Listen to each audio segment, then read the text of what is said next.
Guys, so I'm just gonna give you a quick walkthrough of my Yule altar. I had started to set this up about a week ago now, I think, and something felt missing and I couldn't quite figure out what it was. And then I realized it had to do with Odin, so I had remedied that. But I'll just give you a little quick walkthrough. So this right here, these are birch trees. They're real. My husband's family actually made a ton of them, and they were the centerpieces for my sister-in-law's wedding. So naturally, I grabbed some to use for witchy things. But because I'm a little bit concerned about wood and a fire hazard, I actually just keep flameless battery-operated candles in here, and they light up and change colors. So those are pretty cool. Really? That's what we're doing right now? Cats, man. I tell ya. Anyway, I'm just gonna kneel here because it's a little easier than standing and bending. Luna, really? As she chatters at me, my cat Luna is like queen shithead. Sorry, guys. So I grabbed these little guys 4 or 5 years ago. This one and this one from Michael's from their winter section. And they're pretty much just to add some greenery to my altar for winter solstice. Because I really love having like pines and birches and evergreens on my altar for winter solstice. I actually would like to have a little bit more, but I'm trying not to make it too cluttered. Then we got Freya over here in her corner. What, baby? She's got her offering bowl with a dried rose in it and some pink Himalayan salt. And then I always keep this raw rose quartz by her. And then this kitty, which is a carved out of Mount St. Helens ash. Girl, really. And then my lovely Freya prayer beads that Erica made me from Raw Spirit. And then my beautiful Freya statues. She's got her own candle holder with candles that I put herbs in. Oh my gosh, Luna! Sorry, guys. She's being so naughty.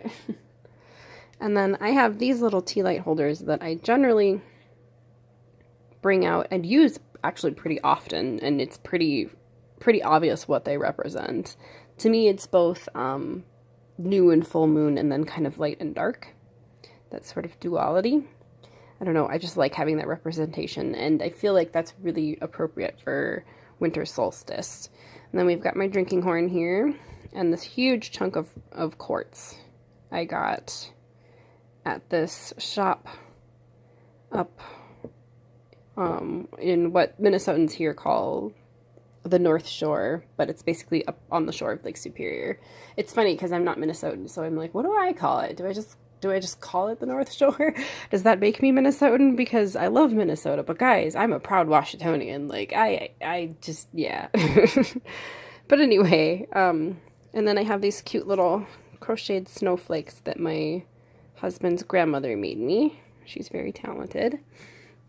And then this is my jar that I made for Odin. It's got white sage, pine that I harvested from a forest nearby, and then there is some cedar.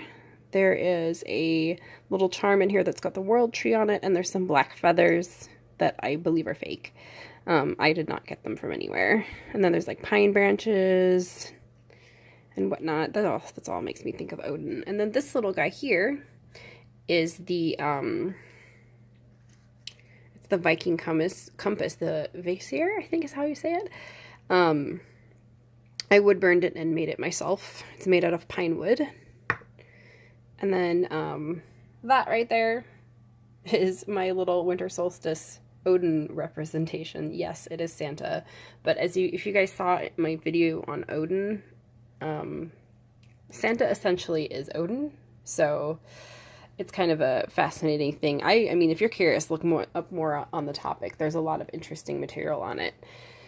But yeah, so that in a whole is my winter solstice altar. I still haven't quite figured out my plans for winter solstice yet. I have a lot of crafting to do over the next few weeks. But other than that, I'm not sure what I'm going to do spiritually quite yet. And then I just wanted to share really quick, I added a little besom that was sent to me by Trish. Trish, I plan on actually gluing a few things to this to kind of add my own flair to it. I'm not quite sure what I want yet, but thank you so much for it because I always wanted a little besom. I have a big besom that hangs above my door, which I haven't shown you guys yet, but you'll probably see it at some point. And then I'm not going to permanently keep these here, but this is something else that Trish Beanbag Hagwag sent me, which is these little cute little crow's feet, and they're all decked out. Oh, I love them.